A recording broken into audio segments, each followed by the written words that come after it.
नमस्कार दोस्तों। क्या आपने कभी सोचा है कि देवता असुरों के खिलाफ हमेशा क्यों जीतते हैं? क्या सिर्फ उनकी शक्ति और शक्ति ही उन्हें विजयी बनाती है, या फिर एक गुप्त रहस्य छिपा है जिसे जानकर आप भी हैरान रह जाएंगे? हर युग में देवताओं की असुरों पर विजय एक जादुई कहानी की तरह लगती है, लेकिन अगर हम इस विजय की गहराई में जाएं, तो क्या हमें कोई और वजह नजर आती है? क्या यह सिर्फ लड़ाई का परिणाम है, या फिर इसके पीछे कुछ गहरे आध्यात्मिक और दार्शनिक सिद्धांत हैं? देवताओं की शक्ति को समझने के लिए हमें उनके अस्तित्व के मूल को समझना होगा और यह भी जानना होगा कि असुरों से उनकी लड़ाई में क्या अनदेखे पहलू हैं। क्या देवताओं की जीत सिर्फ बाहरी शक्ति का प्रतीक है, या फिर यह विजय उनके अंदर छिपे हुए एक अदृश्य शक्ति के कारण होती है? यह सवाल है जिसका जवाब इस रहस्य में छिपा है, और हम इसे जानने के लिए इस यात्रा पर निकलने वाले हैं। देवताओं और असुरों की लड़ाई की कहानी अनगिनत पुरानी कथाओं में से एक है जो हमें महाभारत, रामायण और पुराणों में मिलती है। असुरों का वर्चस्व हमेशा देवताओं के लिए एक चुनौती रहा है, लेकिन हर बार देवता उन्हें हराने में सक्षम होते हैं। असुर, जिनकी प्रकृति दुष्ट, घमंडी और अत्याचारी होती है, अपनी शक्ति और बल के मद में देवताओं से युद्ध करते हैं, जबकि देवता, जो सत्य, धर्म और न्याय के प्रतीक होते हैं, अपने दिव्य गुणों और शास्त्रों का पालन करते हुए उन्हें परास्त करते हैं। लेकिन क्या आपको लगता है कि यह केवल शक्ति का खेल था? क्या केवल देवताओं की शक्ति ही असुरों पर विजय पाने का कारण थी? महाभारत में भगवान कृष्ण ने अर्जुन को जो उपदेश दिया, वह इसी सिद्धांत पर आधारित था कि बाहरी शक्ति से अधिक महत्व भीतर की शक्ति का है। अर्जुन की चिंता उस समय असुरों की विशाल सेना को देखकर बढ़ रही थी, और भगवान कृष्ण ने उसे यह समझाया कि असली युद्ध तो मनुष्य के भीतर चल रहा होता है। इसी तरह असुरों और देवताओं के बीच की लड़ाई भी केवल बाहरी संघर्ष नहीं थी, बल्कि एक गहरी मानसिक और आत्मिक लड़ाई थी। प्राचीन कथाओं में असुरों का वर्णन बहुत ही दिलचस्प तरीके से किया गया है। वह न केवल ताकतवर होते थे, बल्कि वे ब्रह्मा और शिव जैसे देवताओं से भी आशीर्वाद प्राप्त करने के बाद खुद को अजेय समझने लगते थे। उदाहरण के लिए, रावण, जो श्री राम के सबसे बड़े प्रतिद्वंद्वी थे, उन्होंने स्वयं ब्रह्मा से अमरत्व का वरदान प्राप्त किया था। परंतु इस वरदान की एक शर्त थी, उन्हें देवताओं से डर नहीं लगना चाहिए। रावण की यह घमंड उसकी हार का कारण बना, क्योंकि वह यह भूल गया था कि देवता केवल शक्ति के प्रतीक नहीं होते, बल्कि उनके पास अपार ज्ञान, तप और संयम भी होता है। भगवान राम की तरह, जिनका जीवन केवल बाहरी युद्ध तक सीमित नहीं था, बल्कि उनके भीतर की तपस्या और साधना ने उन्हें असुरों पर विजय दिलाई। इस प्रकार असुरों के खिलाफ देवताओं की विजय में सिर्फ बाहरी युद्ध नहीं था, बल्कि यह मानसिक और आध्यात्मिक ताकत का खेल था। देवता इस बात को समझते थे कि असुरों की हार तभी संभव है जब हम भीतर से मजबूत हों। यही कारण था कि भगवान शिव ने राक्षसों का संहार करने से पहले ध्यान, तपस्या और साधना की।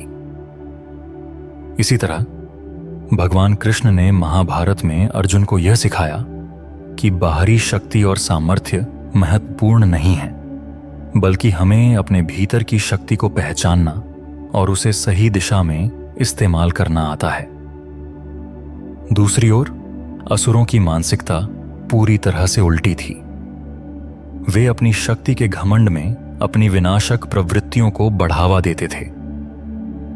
यह उनकी हार का मुख्य कारण था, जबकि देवता हमेशा शांति, संतुलन और संयम में विश्वास करते थे। असुर अपने अहंकार और दुष्ट प्रवृत्तियों के कारण अंततः पराजित हो जाते थे। जब देवता और असुरों के बीच लड़ाई होती, तो यह केवल बाहरी ताकत का संघर्ष नहीं होता था। यह उनके भीतर की ताकत, मानसिक स्थिति और आत्मिक यात्रा का भी प्रतीक था। महाभारत में कृष्ण ने अर्जुन से कहा था, जो व्यक्ति अपनी शक्ति को संयम, तपस्या और ज्ञान से नियंत्रित करता है वही असुरों की तरह अजेय नहीं होता। यही कारण है कि देवताओं की विजय असुरों से स्थायी होती थी। इसी प्रकार प्रत्येक देवता की विजय के पीछे एक गहरी शिक्षा थी, जो यह बताती थी कि असली शक्ति बाहरी नहीं बल्कि हमारे भीतर की शक्ति में है। हमारे कर्म, हमारे विचार और हमारे कार्य ही हमें असली विजय दिलाते हैं। इस गुप्त रहस्य को जानने के बाद हमें यह समझने की आवश्यकता है कि असुरों के खिलाफ देवताओं की विजय केवल एक युद्ध नहीं थी, बल्कि यह आत्मिक और मानसिक विजय की कहानी थी। जैसे जैसे असुरों और देवताओं के बीच की कहानी आगे बढ़ती है, हम पाते हैं कि यह संघर्ष केवल बाहरी शक्ति और बल का नहीं था, बल्कि एक गहरी मानसिक और आध्यात्मिक लड़ाई भी थी। देवताओं की विजय के पीछे एक बड़ा रहस्य छिपा था। वो रहस्य था समय और परिस्थिति के अनुसार सही निर्णय लेने की क्षमता। यह गुप्त रहस्य हर देवता के भीतर था और उनके द्वारा किए गए कर्मों के आधार पर ही असुरों पर विजय प्राप्त की जाती थी। आइए अब इस रहस्य के कुछ महत्वपूर्ण पहलुओं को समझते हैं। सबसे पहला महत्वपूर्ण मोड़ आया जब राक्षसों ने अपने घमंड के कारण देवताओं के खिलाफ युद्ध छेड़ दिया। असुरों को अपने शक्तिशाली होने का घमंड था और उन्हें विश्वास था कि देवता कभी भी उनकी बराबरी नहीं कर सकते। लेकिन जो बात असुरों ने नहीं समझी वह थी देवताओं का आदर्श और उनके साथ जुड़े हुए दिव्य गुण। देवता केवल बाहरी रूप से शक्तिशाली नहीं थे, बल्कि उनके भीतर एक शांत और संतुलित मन था जो हर युद्ध को सही दिशा में ले जाता था। यह उस समय की सबसे बड़ी शक्ति थी जो असुरों के भीतर नहीं थी। महाभारत के युद्ध के दौरान भगवान श्री कृष्ण ने अर्जुन को जो उपदेश दिया था वह इस सिद्धांत को और स्पष्ट करता है। अर्जुन के मन में शंका उत्पन्न हो गई थी और वह युद्ध करने के बजाय त्याग करना चाहता था। भगवान कृष्ण ने उसे बताया कि बाहरी युद्ध से कहीं ज्यादा महत्वपूर्ण युद्ध अपने भीतर चल रहा युद्ध होता है। इस बात को ध्यान में रखते हुए हमें समझना चाहिए कि असुरों और देवताओं के बीच की लड़ाई भी मनोवैज्ञानिक और मानसिक शक्ति की थी, न कि केवल बाहरी युद्ध की। देवता हमेशा अपने भीतर के शांति और संयम के साथ निर्णय लेते थे, जबकि असुर बाहरी शक्ति पर घमंड करते थे और यही उनके विनाश का कारण बना। अब हम एक और महत्वपूर्ण मोड़ की ओर बढ़ते हैं।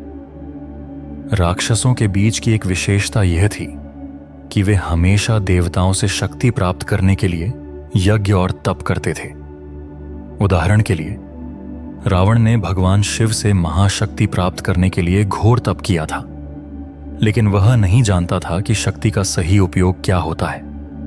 रावण का अहंकार, उसका अपार घमंड और शुद्धता का अभाव उसकी हार का कारण बना, जबकि भगवान शिव ने तप, साधना और संयम के रास्ते पर चलते हुए शक्ति प्राप्त की। रावण ने केवल शक्ति को भौतिक लाभ के रूप में देखा। यही अंतर था देवताओं और असुरों में।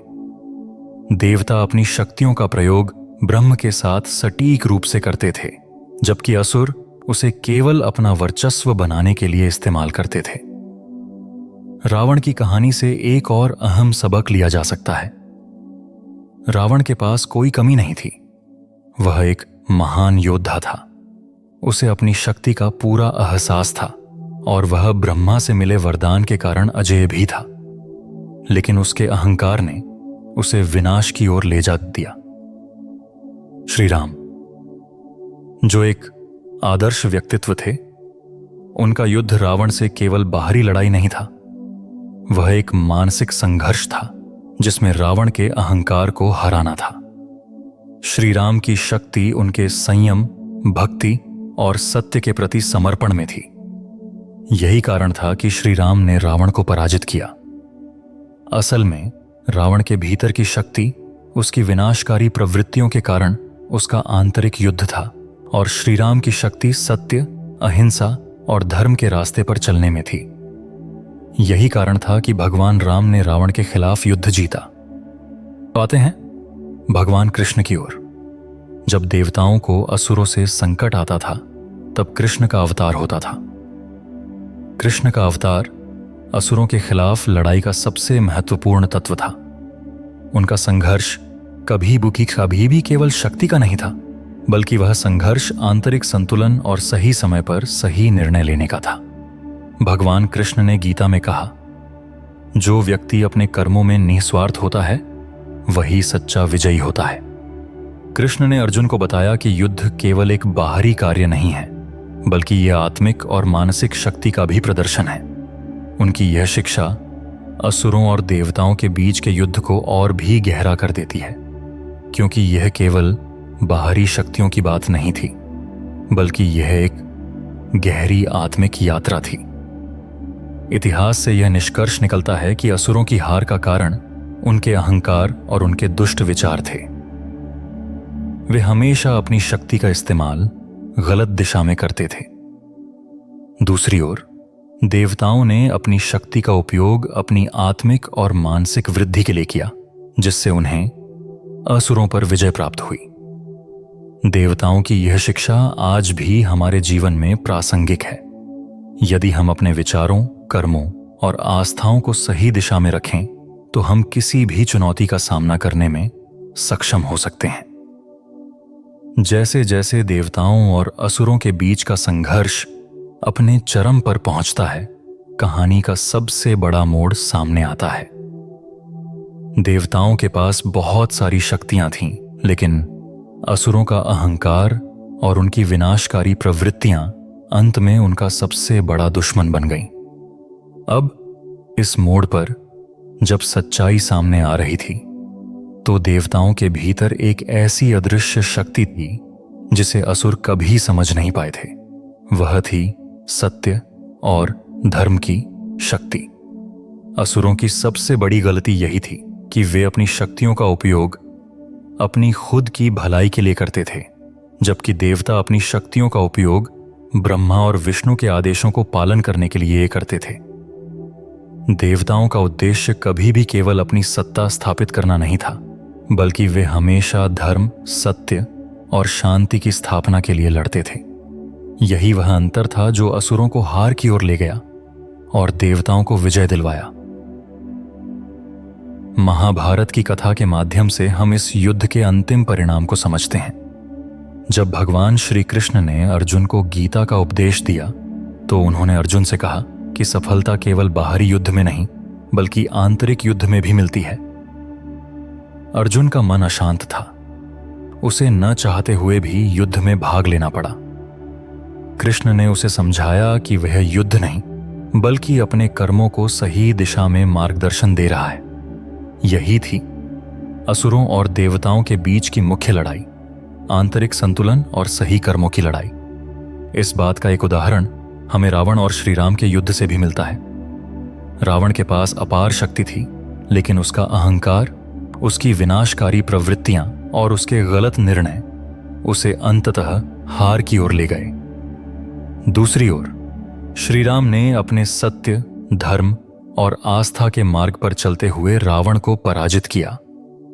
यही कारण था कि रावण, जो अपने तप, शक्ति और ज्ञान से भरा हुआ था, फिर भी हार गया, जबकि श्री राम, जो बाहरी रूप से साधारण लगते थे, अंत में विजयी बने। इस युद्ध में असली शक्ति बाहरी नहीं, बल्कि भीतर की ताकत में थी, सत्य, न्याय और आस्था। यही संदेश भगवान कृष्ण ने गीता में दिया था कि कर्मों का महत्व सबसे ज्यादा होता है, लेकिन ये कर्म किस उद्देश्य से किए गए हैं, यह भी उतना ही अहम है। असुरों के पास शक्ति थी, लेकिन उनके कर्मों का उद्देश्य और आस्था गलत थी। देवताओं के पास कम शक्ति हो सकती थी, लेकिन उनके उद्देश्य शुद्ध थे। यही वह अंतर था जिसने देवताओं को विजय दिलवाया। अब महाभारत की कथा के अंतिम चरण में हम पाते हैं कि कृष्ण ने अर्जुन को न केवल युद्ध की बाहरी लड़ाई में मदद की, बल्कि उसे आंतरिक लड़ाई के लिए भी तैयार किया। अर्जुन को यह समझने में मदद की कि वह अपनी पूरी दुनिया से बंधा हुआ नहीं है, बल्कि उसका असली युद्ध उसके भीतर चल रहा है। यह अंततः एक बड़ा मोड़ था जब अर्जुन ने न केवल युद्ध को बल्कि अपनी खुद की आस्था और सत्य के साथ संघर्ष को जीत लिया। इससे एक और बड़ा सिद्धांत सामने आता है। देवताओं की जीत केवल बाहरी शक्ति पर निर्भर नहीं थी, बल्कि उन्होंने अपनी आस्था, मानसिक संतुलन और अपने कर्मों को सही दिशा में किया था। यही कारण था कि जब भगवान कृष्ण ने गीता का उपदेश दिया तो वह न केवल बाहरी लड़ाई को जीतने के लिए थे, बल्कि उन्होंने जीवन के असली युद्ध को समझाया था। वह युद्ध था आत्मा का युद्ध, आस्था और सत्य के साथ। अब अंत में यह विचार मन में आता है कि असुरों के खिलाफ देवताओं की जीत का गुप्त रहस्य क्या था। क्या वह सिर्फ बाहरी युद्ध था, या क्या यह मानसिक और आस्थापूर्ण शक्ति का युद्ध था? असल में यह दोनों का मेल था। यह उस समय की वह शक्ति थी जो केवल शारीरिक नहीं बल्कि मानसिक और आध्यात्मिक लड़ाई भी थी। देवता जो हमेशा शांति, संतुलन और धर्म के मार्ग पर चलते थे, वे अपनी आंतरिक शक्ति से असुरों को पराजित करते थे, और यही उनका सबसे बड़ा रहस्य था। देवताओं और असुरों के संघर्ष की कथा को यदि हम गहरे दृष्टिकोण से देखें तो यह सिर्फ एक युद्ध की कहानी नहीं, बल्कि एक जीवन के संघर्ष की दार्शनिक व्याख्या है। यह हमें बताती है कि जीवन में हमेशा बाहरी शक्तियों की बजाय आंतरिक शक्ति और आस्था की महत्वता होती है। असुरों के पास अपार शक्तियां थीं, लेकिन उनका अहंकार और अविवेक उन्हें अंततः हार की ओर ले गए। वहीं देवताओं के पास कम शक्ति थी, लेकिन उनकी आस्था, सत्य और धर्म ने उन्हें विजय दिलाई। यही वह गुप्त रहस्य था जिसने असुरों के खिलाफ देवताओं को जीत दिलवाया। महाभारत की गीता से हम यह समझ सकते हैं कि किसी के जीवन में सच्ची विजय तभी मिलती है जब हमारे कर्म सही उद्देश्य और आस्था से प्रेरित होते हैं। भगवान श्री कृष्ण ने अर्जुन को यह सिखाया कि जीवन का असली युद्ध अपने भीतर चल रहा होता है। यही कारण था कि देवताओं ने असुरों को नहीं बल्कि अपनी आंतरिक शक्ति और सत्य को हराया। कृष्ण ने गीता में कहा था कि जब तक हम अपने अंदर के भ्रम और संकोच को दूर नहीं करेंगे, तब तक हम असली संघर्ष नहीं जीत सकते। यह कहानी हमें यह भी सिखाती है कि हमारी आस्था और उद्देश्य हमारे कर्मों को दिशा देते हैं। अगर हमारी आस्था सही मार्ग पर है तो कोई भी शक्ति हमें अपनी मंजिल तक पहुंचने से नहीं रोक सकती। देवता और असुरों के बीच यह संघर्ष आज भी हमारे जीवन से जुड़ा हुआ है। हम हर दिन अपने भीतर के असुर और देवता के बीच के युद्ध को महसूस करते हैं। क्या हम अपने अहंकार और दोषों के साथ जी रहे हैं, या फिर हम सत्य और धर्म के मार्ग पर चलने की कोशिश कर रहे हैं? यह सवाल हमारे भीतर एक गहरे विचार को जन्म देता है। क्या हम अपने जीवन में असुरों जैसी शक्ति से घिरे हुए हैं, या देवताओं की तरह सत्य, धर्म और आस्था का पालन कर रहे हैं? यह कथा हमें यह भी बताती है कि सत्य कभी न हारने वाली शक्ति होती है।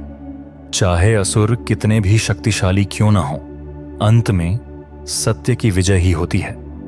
आपसे यह सवाल है, क्या आप अपने जीवन के संघर्ष में देवताओं की तरह आस्था और सत्य के मार्ग पर चलने के लिए तैयार हैं, या फिर आप असुरों के जैसे केवल अपनी शक्ति का उपयोग अपनी स्वार्थ पूर्ति के लिए करेंगे? क्या आप जीवन के असली युद्ध को पहचान पाए हैं जो आपके भीतर चल रहा है? यही समय है अपने भीतर के असुर और देवता के बीच की लड़ाई को समझने का। अगर हम सत्य, धर्म और आस्था के साथ चलेंगे तो न सिर्फ हम अपने जीवन के युद्ध को जीतेंगे, बल्कि हम एक सशक्त और संतुलित जीवन की ओर भी बढ़ेंगे। यह कथा न केवल महाभारत की कहानी है, बल्कि यह हमारे जीवन की सच्चाई है। अंदर की शक्ति और आस्था ही असली विजय का मार्ग है। हमारी इस वीडियो का सफर यहीं खत्म होता है। लेकिन जाने से पहले हमारा आपसे एक सवाल है, इस वीडियो में किस चीज ने आपको सबसे अधिक प्रभावित किया है? कमेंट में लिखकर अवश्य बताएं ताकि हम सब एक दूसरे के विचारों को जान सकें। और हमारे YouTube चैनल पौराणिक गुरु को लाइक और सब्सक्राइब करें और साथ ही Facebook पर फॉलो जरूर करें, क्योंकि हम इसी तरह की रोचक कथाएं आपके लिए रेगुलर लाते रहेंगे। अगली वीडियो में फिर मिलेंगे, तब तक के लिए यूं ही खुश और मुस्कुराते रहिए।